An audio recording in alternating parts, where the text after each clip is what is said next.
I think the number one issue that I'm seeing collectively is the communication or lack of it. And Yeah. whether it's from the teacher to the principal, from the principal to the district, and sometimes even overall, then coming down to the Right. students and the parents. So it was the lack of communication of, not clear on policy, not clear on what you can and cannot do, and even parents not really aware of what's new, Right. what has changed. So if you could just Yeah. answer to that. No, you hit you nailed it. You nailed it. So when we communicate with our principals about policy changes, and the code of conduct is a policy change, we bring our principals, our assistant principals in, we talk about the changes, we talk about the process, we talk about the philosophy, we discuss why, and we have that dialogue. And you have some who, like with any group of people, large group of people you visit with, they get it the first time, they have clarity, they go back to their schools, they articulate it, they put it into practice, and they make the adjustments. You have others that maybe aren't as clear, but ask questions, and they come along, and they have their meeting with their faculty, they meet with their students, they explain it to their families, and there's a dialogue. And then you have those that, because my job, I'm in my third year, and that's 1 year longer than the average lifespan of a superintendent in Tucson Unified. I think the average in urban districts is about 4 years for a superintendent, or 3 years. You have some who say, I'm going to wait it out. I'm going to wait out this, and we're going to continue to do business as usual.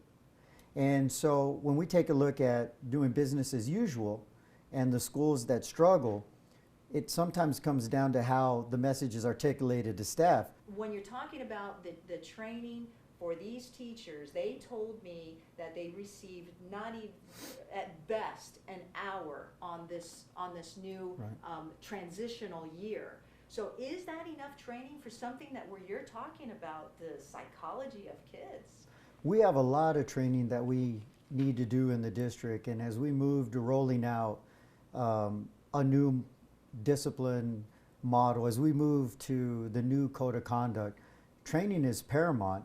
And there in the past have been some starts and stops with restorative training, positive behavior intervention support, and I don't disagree that we need to ensure, as we move into the summer, as we move into the next year, and when the plaintiffs and special master and court review the code of conduct that's in process now, and the board approves it or modifies it and approves it, when that happens, there will have to be a tremendous amount of training that'll go with it. That's critical in everything. Can I ask you, Sure. Did you anticipate some of these issues that are being brought forward Yes. now? Yes, no, when I was sitting with the attorney from the Department of Justice, and we were reviewing the code of conduct at the beginning of last year, there was a conversation that we had. And the conversation we had was, this is going to be difficult. This is going to be a challenge. This isn't going to be easy. But as we discussed it, just because something's difficult, just because something's going to be hard to do you shy away from it and say, no, we're just going to continue to send children out? Or are we going to make the adjustments? And so we began having those conversations about making the adjustments. We began working with principals on, all right, so here's what we're going to have to do, here's what we're going to have to communicate. And so, for example, we've had conversations and we've worked with principals on, what are our campus rules? What are the non-negotiables? How do we behave in the halls? How do we behave in drop-off and pickup? What's it look like in a classroom? What's our system? Are we going to do a red card, yellow card, green card? Are you going to put your name on a popsicle stick in a jar? Is that stick going to move? What's the process?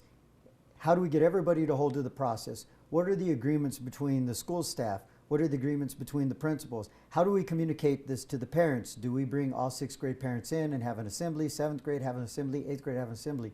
Schools that are succeeding and doing well did all of those things to make that adjustment and work with their teachers and communicate with their teachers. And if a teacher is struggling with the adjustments, the principal brings a teacher in, sits down. How do we work on this? What do we need to do? We have learning support coordinators whose focus this past year was on the discipline component, and so even though moving into next year, it's more of it's a different position. Them, though. Right. Well, it's a different position. So the LSC position, learning support coordinator position, this year we hyper focused that position on academic support as well as behavioral support.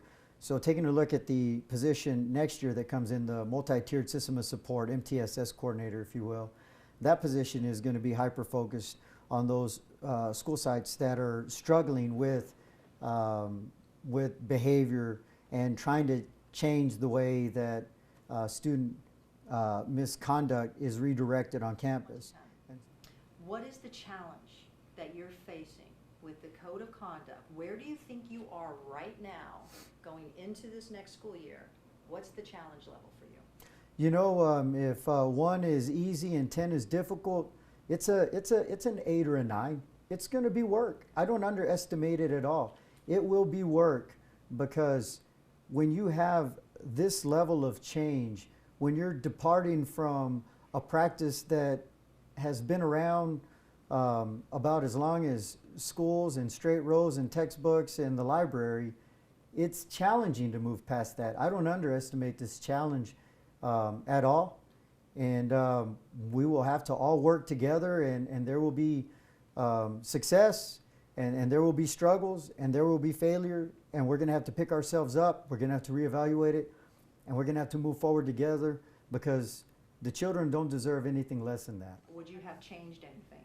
You know, the adjustments we made going forward, perhaps the one thing that I may have done differently might have been to record a video message to all of the teachers and all of the staff and put that out, that our intent is to really find ways to help change behavior, because the students come back to us.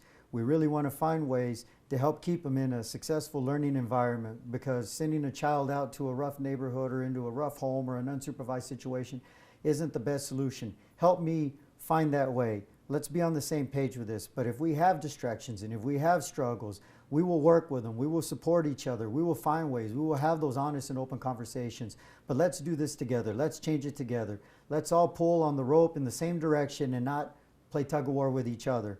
I would have loved to have made that adjustment and that message come from me, so that way people would have heard that we do believe that on occasion, as is necessary to ensure safety and security, if there are some students that do violate rules, that there are consequences for those, that we do exact the consequence and then work to change the behavior, that we don't just send them back into the room if they use profanity, that we have the cooling off period, we have the contact with parent.